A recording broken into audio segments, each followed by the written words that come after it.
God has given all of us a mission to make disciples here and everywhere for the glory of God. Minus 10, 9. We want our church to be a launch pad for sending people out on the mission God has for them.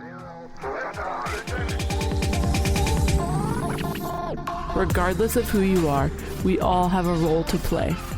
We are all involved in God's story. We pray that the story shared through Mission Control will encourage you to see how God is calling you to be used by Him. Thanks for joining us in Mission Control today. My name is Amanda, and I'm the Communications Director here at First Baptist Melbourne and the host of this podcast.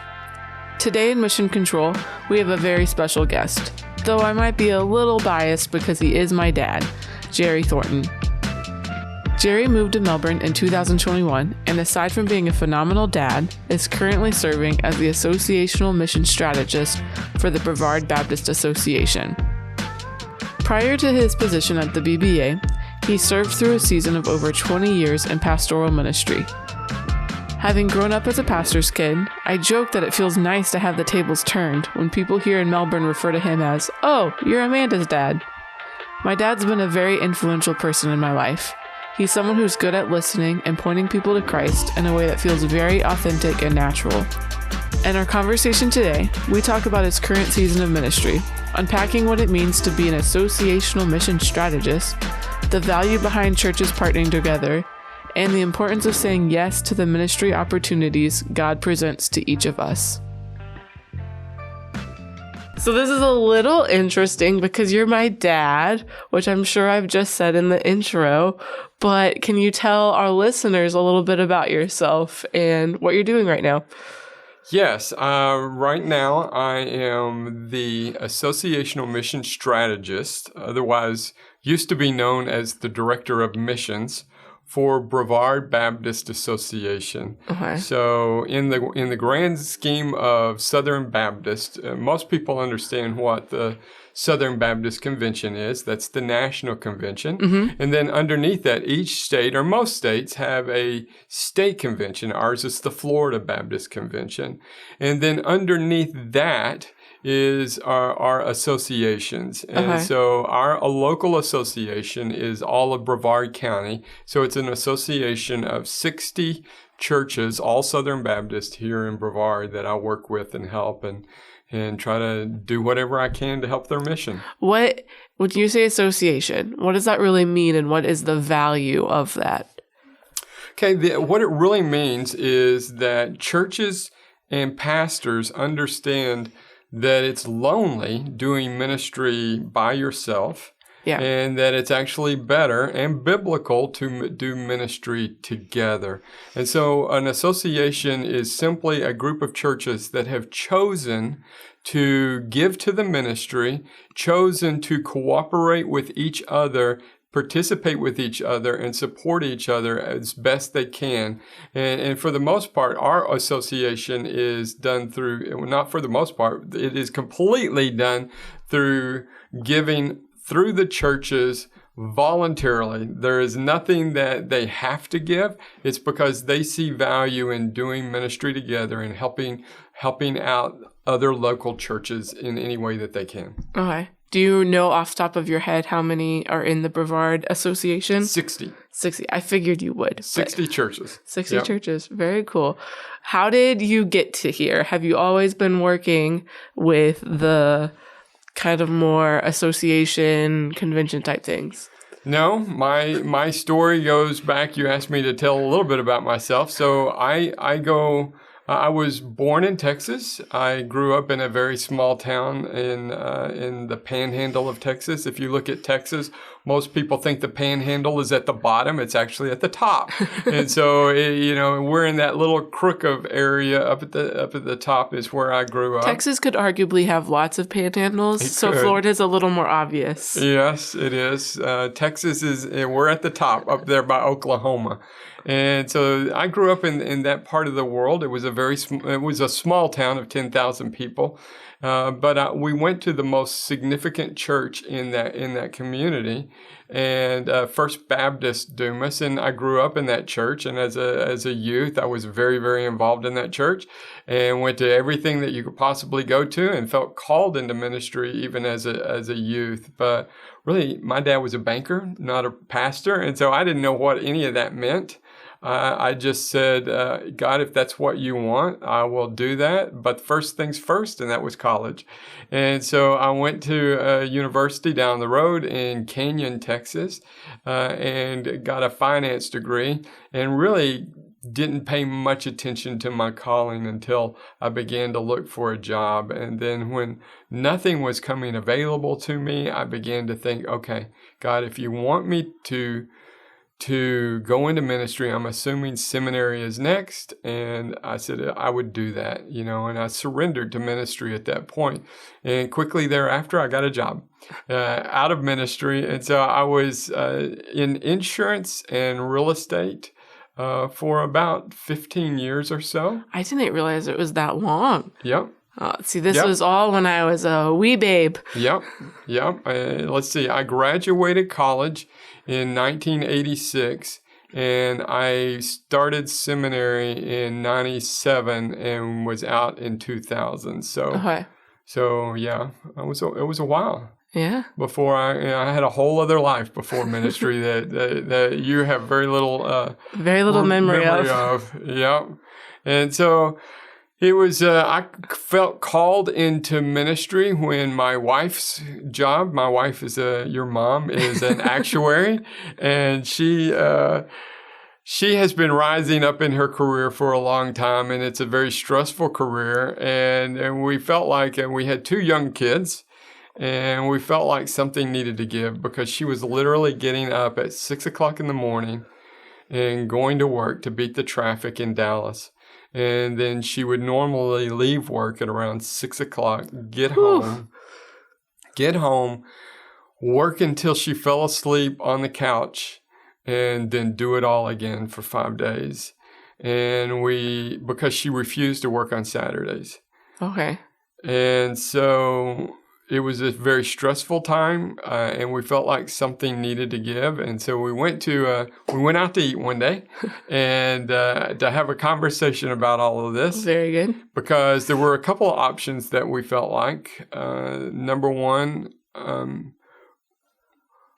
becoming Mr. Mom. Okay. Giving up because somebody's got to pick up the kids when something's going. You can't both be doing that pace. Nope. And so me becoming Mr. Mom, or we both felt like that potentially I needed to go back to college. And she says, I really think you need to go back to college. I said, well, if I go back to college, I'm going to go to seminary. And we both, unrelated, hadn't been talking about it, but God had been working in both of our lives, telling us that I needed to go to seminary. Had you ever talked to her about that call you felt as a teenager? Or yes. Oh, okay.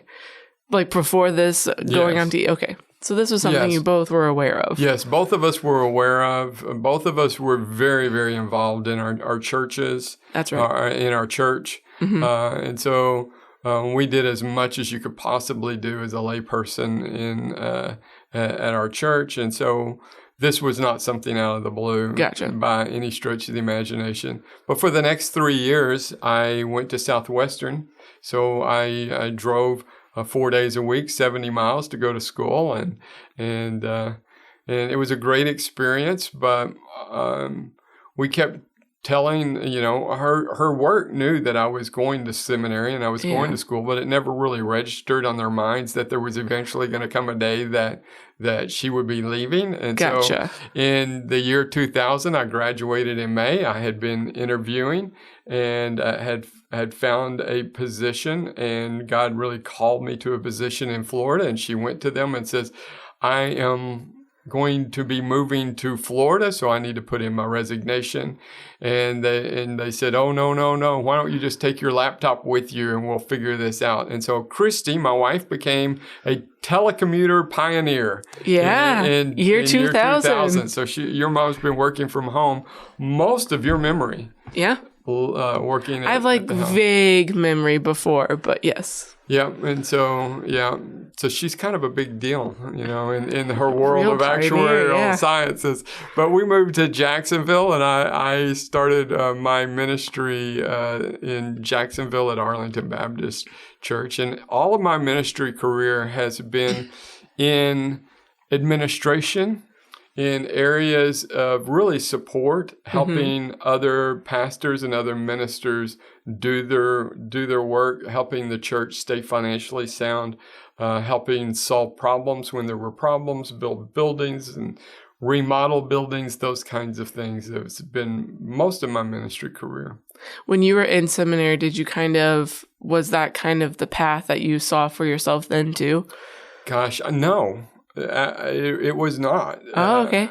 I honestly wasn't sure what I wanted to do.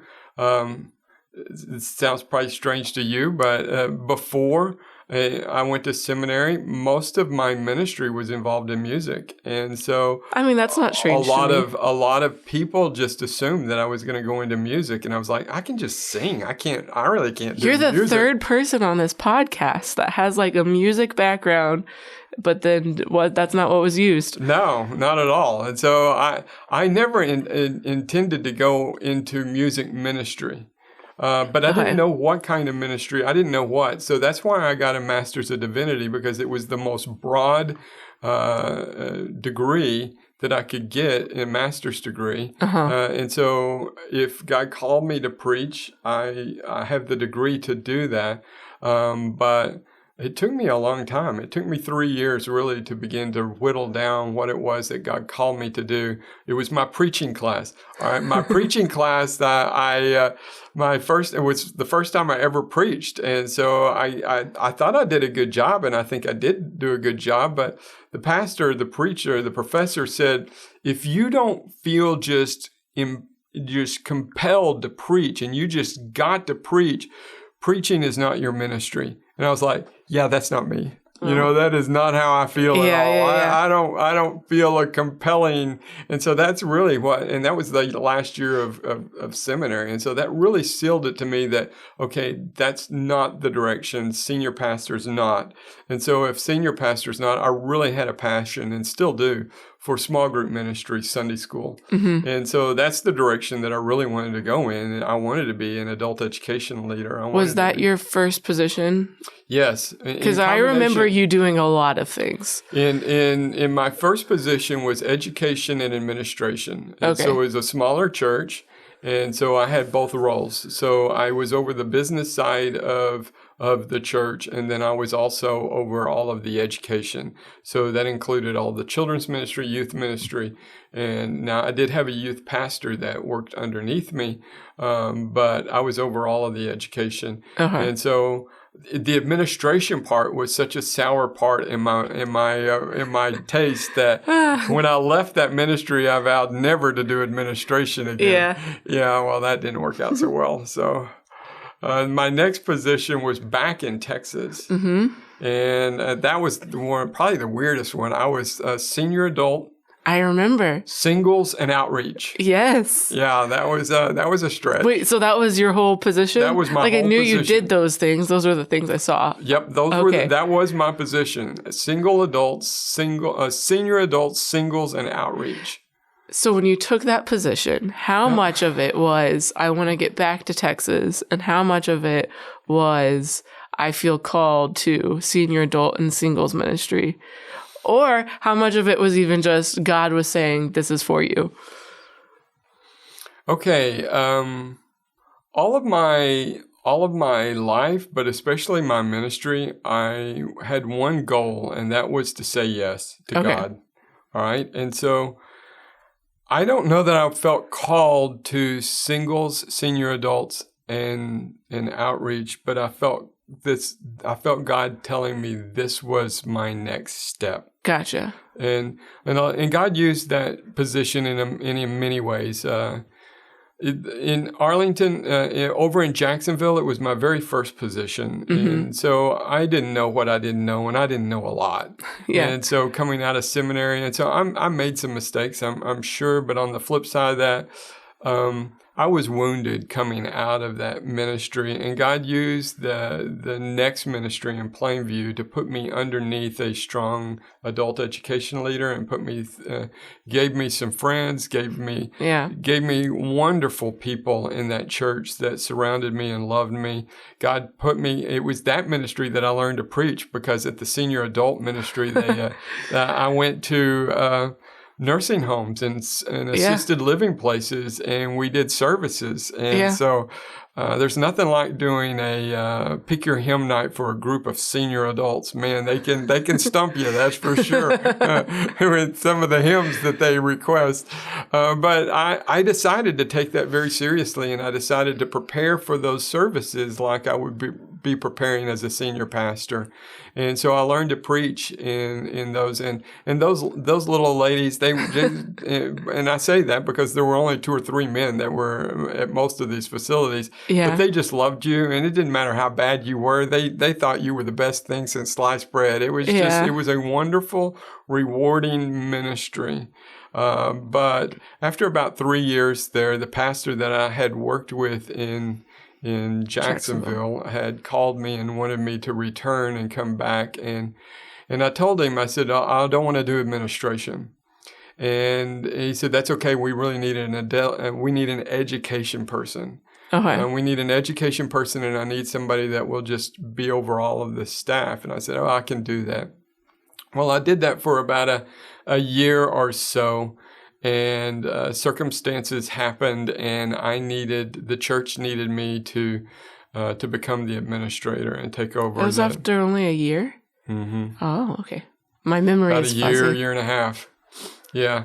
It was about a year that I was there, and the reality was that first year, I was like, what in the world, God, am I doing here? It was rough. That first year was rough. You probably didn't know that.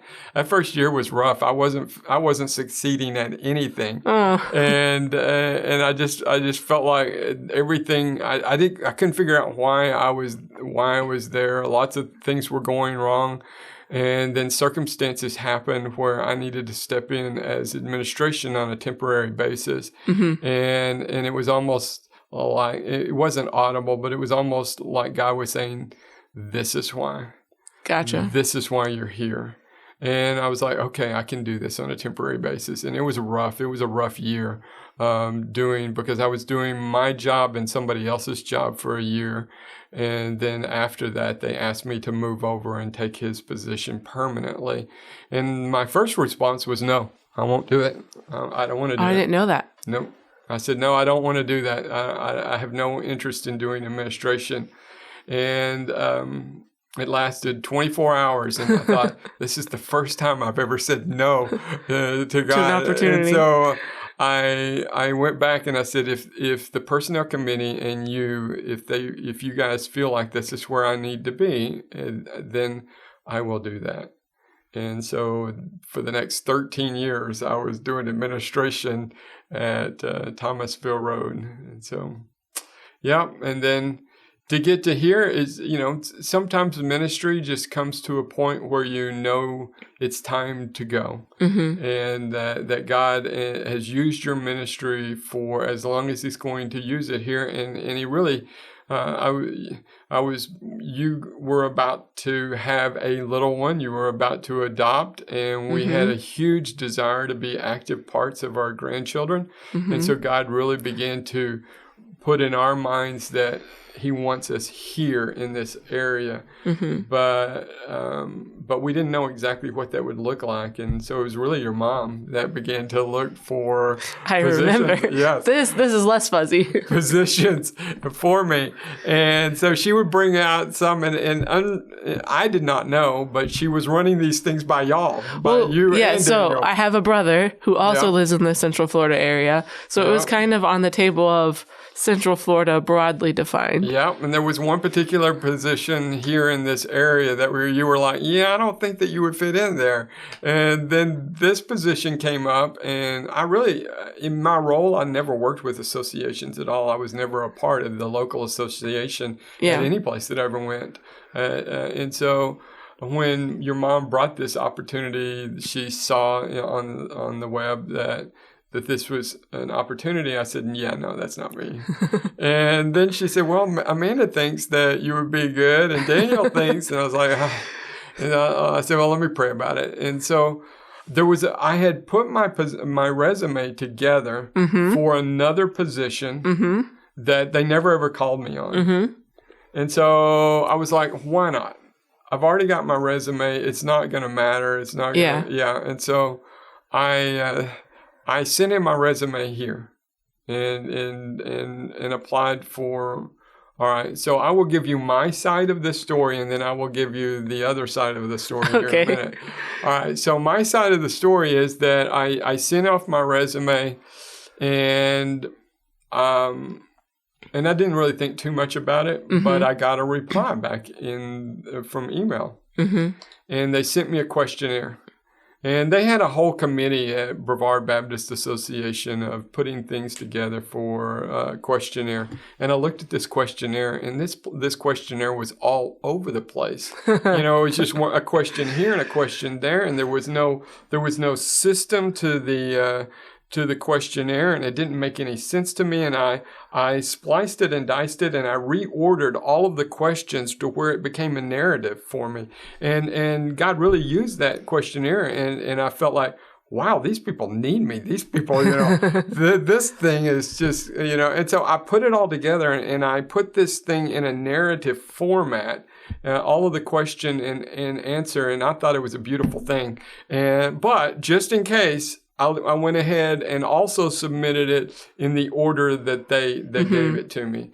And so it was a few weeks or maybe even a month or so, and then they called me and asked me to come and interview. And I really felt like that God was calling me to this position at that point. And I felt like God had used that to really help them, narrow in on me. And so I did a telephone interview with them. And I thought I just nailed it and hit it out of the park, and thought that everything was good. So I wasn't surprised at all when they called me back and asked me for an interview. And I felt very, very certain. They were down to 2 candidates, and I felt very, very certain that I was going to get the position. And so I came down and interviewed for the position. And then they offered the position. And then I had the opportunity to talk to Bob Wilson, pastor at Titusville, First Baptist Titusville, who was the chairman of that committee.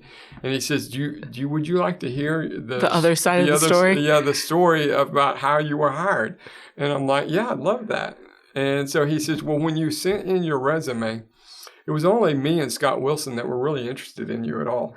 And the reality was that because you had no senior pastor experience at all, that most people really didn't see you. And we had to talk you up to get you to get the others to and I'm like, wow. Look at you. I said, but then when I sent the the questions back, did that make a difference? He goes, I got those questions back, and you'd rewritten them and you'd reordered it and everything. That was going to confuse them so bad. They didn't even see your order. I completely gave them. And to be honest with you, Jerry, we had to talk you up to get you a Skype interview. Now, after we talked to you on the phone, then you really began to show yourself. And then after you came in person, it was very clear that you were the person. But God used that in different ways for different people. And so it was an interesting story anyway. Especially when you think something so clear like, oh, God's doing this for everyone. Yeah. And to hear, no. It's not the case. It's humbling. It is very humbling. And then on the other side of that, it's encouraging because God's going to be God, and God has authority over everything, and He's in charge, and we don't have to worry about the things that we don't have to worry about because He's in charge and He's in control. And sometimes we don't like the situations that we're in. And sometimes it's difficult in the moment. And sometimes He's telling us to wait. And that's the worst answer we like to hear is just wait. And often He asks us to wait while other things happen around us that we have no idea about. And the longer that I've been following God, the more I understand that it's not my timing, it's His. But that doesn't mean I don't get frustrated. Doesn't mean that I don't get impatient. But but hopefully as I get older, it gets a little better. Yeah. You know? I'm curious. I think I know your answer. I think I know the answer. You're like, I don't think anyone who has talked with the exception of Eric Axum, who we've heard from, everyone has felt some sort of calling to ministry in their teens or in their childhood. Do you think that's very common? Do you think there's a role the church plays in cultivating and shepherding that? Yes, I think that's very common. And yes, I do think that there is a huge role that church plays in that. For me, I know that I had wonderful Sunday school teachers all the way from growing up. The reality is, very few of those do I ever remember, and even fewer of those do I remember any lessons. Yeah. But nonetheless, it's giving me a foundation. But the church, God used the church to put me in positions, mission trips. Mm-hmm. Mission trips were very, very instrumental in me feeling a calling. It was always on a mission trip that I remember thinking, oh, wow. It was on a mission trip that I can remember the first time that prayer was answered almost immediately. Yeah. And I was just like, oh, wow, this stuff really works. And so it's mission trips. It's things that churches put you in positions for, having to teach, having to, and so, yes, I think that a church has a huge part to play in that. Yeah. What are things that we could be doing as the church and as ministry leaders to be cultivating that in kids and teens these days? Do you think we're still doing a good job of that? Yes, I do. I think that we need to have strong adults working with children and youth. I think that's extraordinarily important. Building relationships, helping children understand what it's like to be a follower of Christ, Mm-hmm. and that you just don't become a mature Christian. It's not an age. Yeah. It's a process, and I'm not sure what a mature Christian even looks like. Yeah. The more I learn, the more I learn that I don't know. And so, yes, I think that just building relationships, helping children and youth see people that are trying to live out their faith and are living out their faith in a real way. But taking trips, mission trips, camp, where kids are with adults for an extended period of time Mm-hmm. that aren't their parents. At a certain age, usually it's around 12 to 13, kids need to, it's not that their parents aren't important, they are, but they need to begin to see and be around other adults other than their parents that are also, Mm-hmm. because they put more stock in that. Yeah. And they want to see what real faith. And so being on a trip and seeing a person minister, I think that those are very important things for kids and youth to be a part of. Cool. Yep. So I think that we're doing a good job of that. That's good. What kind of advice do you have for someone who is maybe exploring, regardless of their age, that call to ministry or the call to do something more? Talk to people. Go to your pastors, senior pastor, of course, but all of your pastors, and just say, hey, I'm feeling a call. What does this mean? What did your call feel like? What do you do? How does this look? Talk to people, begin to have mentors, seek out mentors, take it upon yourself. People aren't going to come to you most of the time. You're going to need to go to them.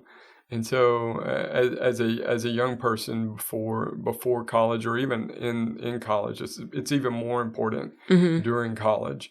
But as early as 12 years old, I think God begins to put in your heart and call and begin to give a sense of calling. Mm-hmm. We're all called to ministry. It's just that some of us are called to ministry as a profession. Mm-hmm. And so, I think that's the biggest thing, is just to really get in there and do it.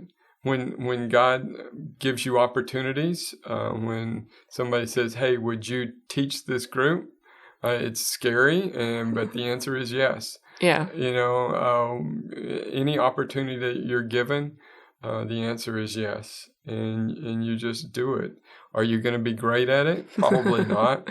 But the Bible is full of average people and God using them and doing extraordinary things. And so I thank God for my averageness all the time. Yeah. Fair. What excites you about the season of ministry you're in this going forward in this season? What excites me? Well, it's exciting to see all of my ministry career. I was involved, and my passion was always my church, whatever church that I was in. And to be honest with you, I didn't pay any attention to any of the other churches. It was irrelevant to me because what we were doing was what God wanted me to do and be a part of. Mm-hmm. And I just felt like it was really none of my business what other churches around me were doing. And so I just really didn't pay any attention to what's going on around me. Now I am in a scenario where I'm learning a lot of different ways of doing ministry and realizing that there's not just one way, that it takes a lot of different kinds of churches to reach a population. Mm-hmm. And so you can get into this mindset of, oh, we're doing great, so obviously everybody ought to be doing what we're doing. Sure. The reality is you're only going to reach a certain subset of people with whatever you're doing. And there's a whole other group of people that are going to be reached another way. So it's exciting to me to get to see the different ways that people do ministry. It's exciting to me to get to know the ministries that are outside of the church, that are Christian ministries that churches can partner with, and get to know and see what they do and tie churches to those ministries and look for ways to support them, look for ways that ministry can support the church. And so those are the exciting things. And just seeing people being called into starting churches and being called into ministry and being able to help them and grow them and mentor them. Those are the exciting things that I see in the future. Awesome.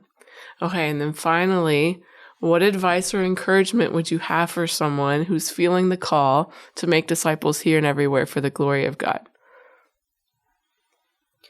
Get involved. All right. Number one, I'm assuming that most of the people that are listening to the podcast are church members of First Baptist Melbourne. So number one, small group. You've got to get into a small group. Our church is large enough. It's too large to be able to minister to everybody, just the pastoral staff or even just the deacons. You've got to get involved in a small group ministry. So get involved in a life group, get involved in a Sunday school, get smaller and get active in people's lives, and then just see where God takes that. So that's the first step. If you know that God is beginning to call you to start a life group or to start a small group, we need them. Yeah. And so answer yes and say yes, and God will lead you in the direction. He will lead people to you. Be open to the needs within the community. Be willing to change to meet their needs. God may bring you in with one mindset, and as He brings people, He's going to change your mindset and change the way that you do things. But actively minister to people. That's where God starts. It all starts with people. And then as God begins to bring people in your life, one or more of those people are going to take you in a direction if God is taking you there. It's rare that somebody feels called to missions if they've never been on a mission trip. Yeah, or they've never known a missionary. Yeah. And so go. Start with a small group, then look for a mission opportunity, look for a ministry to work in, and just start doing it. It's a skill. It's kind of like getting healthy or getting in shape. You just have to do it. And you have to start somewhere. Yep. The only way to begin an exercise routine is to begin an exercise routine. And you just start exercising. Is it hard at first? Yes, it is. And it feels awkward and all of that. Well, it's the same thing in ministry. But the longer you do it and the more that you do it, it just becomes a part of you. And it begins to change you.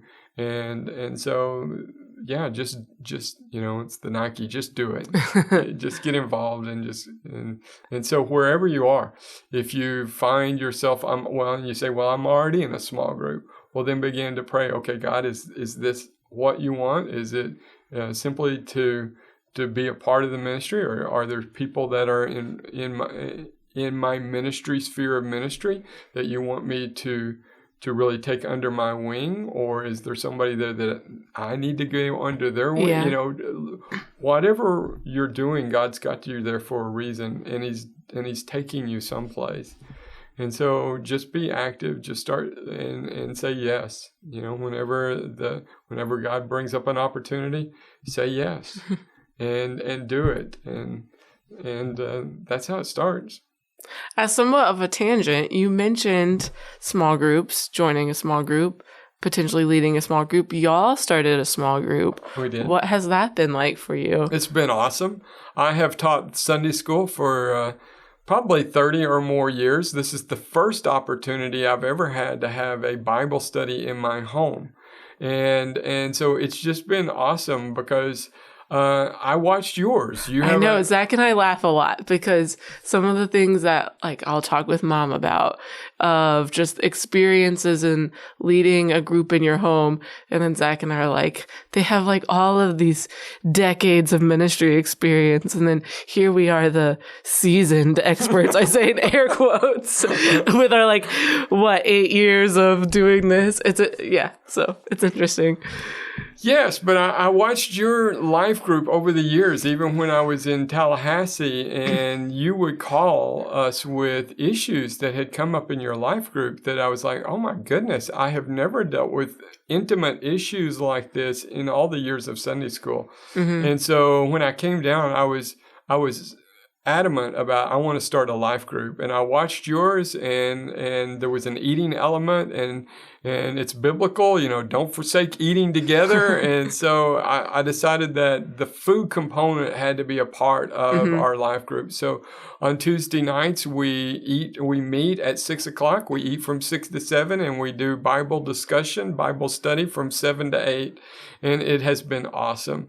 The first week that we ever met, you don't know anybody. I didn't know anybody. It's hard to start something brand new like that. Yes, and it probably doesn't come across this way, but I am an introvert. So, lots of people, they kind of freak me out. And so especially ones I don't know. And so I'm one of these that are in a group setting. I will normally find my way against a wall or a smaller group. And so it was a little intimidating to have people coming into our house, and I cooked some stuff out on the grill, and we had a potluck. And man, after that first hour of eating together, it was like the group had known each other for weeks or years. It was incredible. I had never, in fact, there was one couple that came and did not eat with us, and they were the only original couple. That's not true. There was one other couple, but they were one of the only couples that didn't stick with us. And I think that they missed out on that eating opportunity with us and that bonding time. Now we've got one guy that he likes to eat early. And so he never eats with us, but he still comes and participates and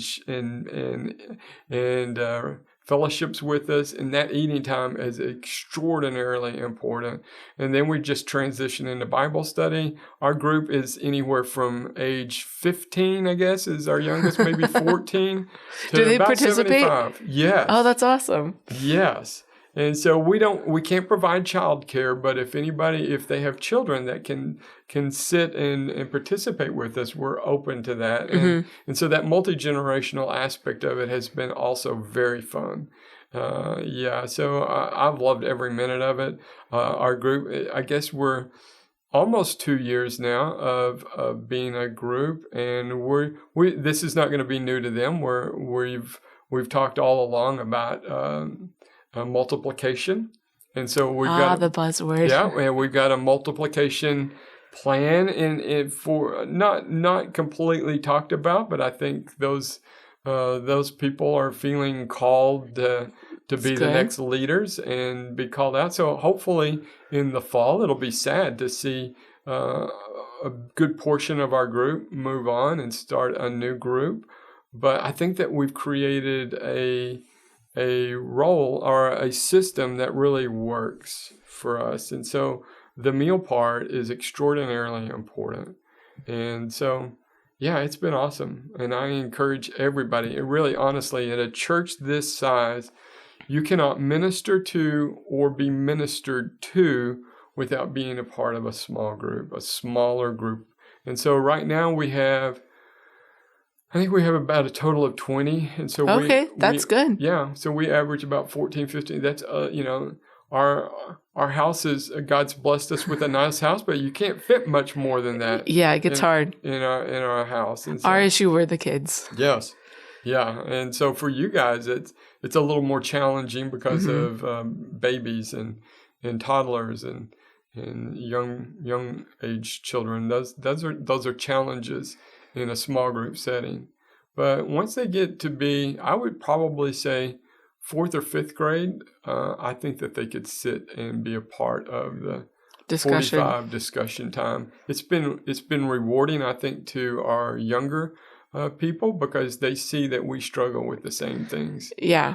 That they struggle with. Well, it flips the script from being like preached at or taught to like a healthy, you're allowed to participate in discussions and we're allowed to maybe not have all the answers. Yes. I think that's very important. Yeah. And so I think that it's been very rewarding for everybody. We enjoy the younger folks. We enjoy the youth that are coming because it helps us stay and see the issues that they're dealing with. Especially to those that have been retired, you can begin to get a little isolated from culture and what's going on in the younger generation. So I think it's been a very good thing. Cool. Yeah. Well, is there anything you felt like you wanted to say that I did not prompt? No, you told me to come and have a conversation, so that's what I'm doing. This was an interesting one. It was fun, though. Yeah, I enjoyed our conversation. I mean, who wouldn't want to come and hang out with their daughter for an hour? Thanks. Thanks for listening to this episode of Mission Control. If you're interested in learning more about Launch 10X and the different ways to get involved in what God is doing here at First Baptist Melbourne, a great place to start would be visiting our website, launchme.church. In the realm of personal life updates, I'm actually pregnant right now. In fact, the day this podcast is scheduled to be released is my due date. All that to say, this podcast will be taking a little bit of a break over the summer and will be returning to bi-weekly episodes this fall. We have a lot of great guests lined up, starting with Katie Campbell, who is currently serving on the Brevard County School Board. The best way to keep up with the podcast and not miss future episodes is by subscribing or following this podcast on whichever podcast platform you're currently listening to. Until then, I hope you have a great week on mission with King Jesus.